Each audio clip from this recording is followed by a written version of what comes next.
খাত্তাব রাদিয়াল্লাহু তাআলা আনহুর মতন কবুল করে নেন। আলী হায়দারের মতন হুঙ্কার দেওয়ার মতন তৌফিক দান করেন। ওয়া সাল্লাল্লাহু তাআলা আলা খায়রি খালকিহি মুহাম্মাদিন ওয়া আলিহি ওয়া আসহাবিহি আজমাইন।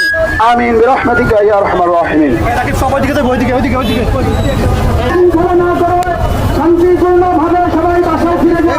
ব্যানারটা কোনটা উপস্থিতি